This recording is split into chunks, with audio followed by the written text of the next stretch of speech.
Out of gas. Bitcoin was looking strong as good news on the regulatory front brought some relief to the crypto market, but continuing global uncertainty means the momentum appears to have subsided. Liquid gold.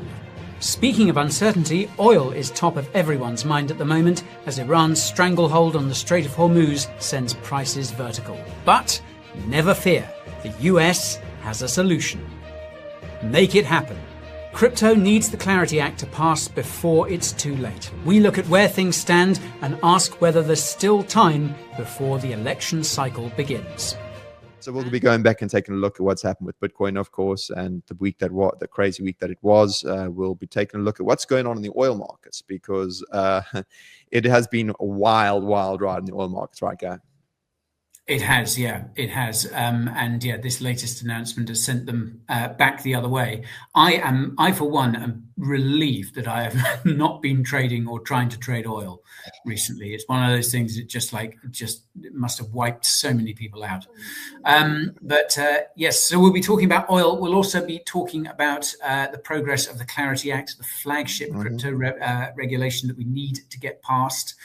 Okay, let's roll back to the week that was last week. Monday, we kicked off and Bitcoin started off a strong one back above 74K.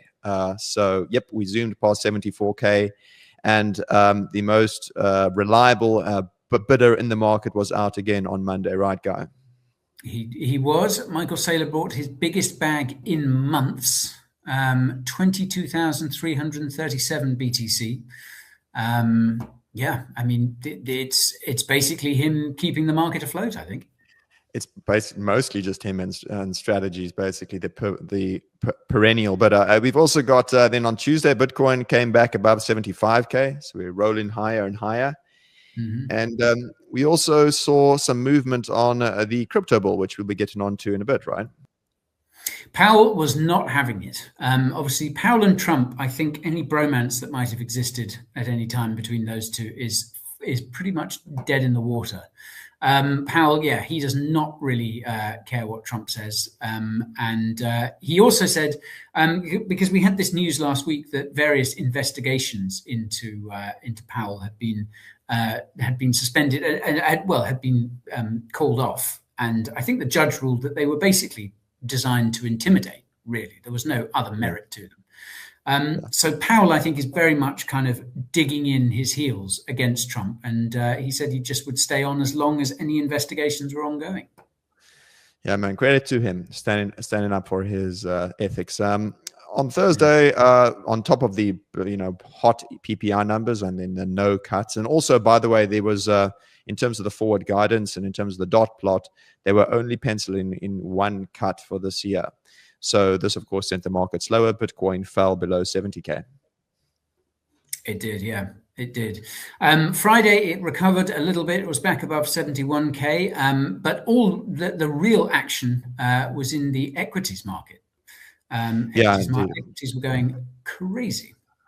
Yeah, so what do you think is the main factor here that's driving this equity market, guys? So we had CBS reports Trump considering boots on the ground collapses. Trump says, I don't want a ceasefire, collapses even more.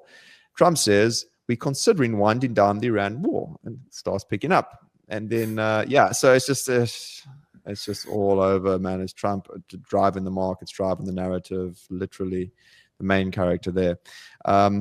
And the equity markets had a wild ride, but I mean, gold had an even wilder ride, right?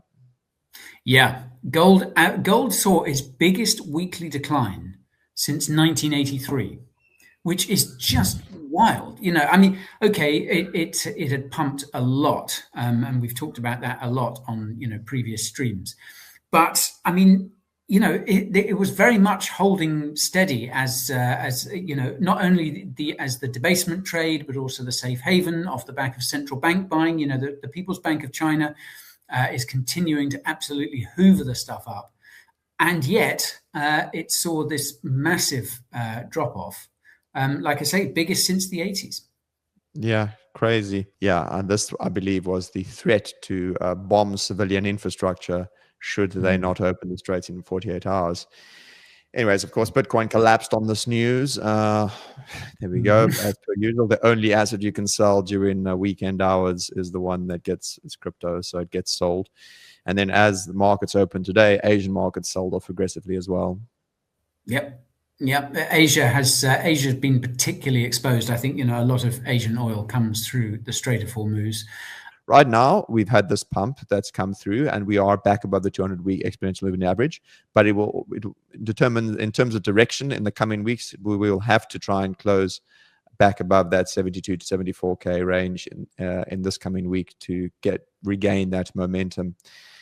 And then one more thing on the daily, which I did mention on FUD on FOMO, which is not looking too good here, is this kind of, you see, counter trend fractal, recovery fractal, right? And basically you can kind of see the counter trend rally we had between December and January that took us from 68 to 98K.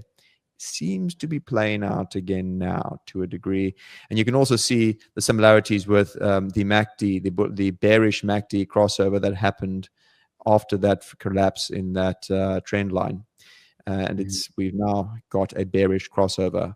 Hopefully the good news that we've seen out of the Middle East continues to take Bitcoin higher and we can close the week above. But this is something to keep an eye out for, guys. The former Coinbase CTO last week, talking about all of this.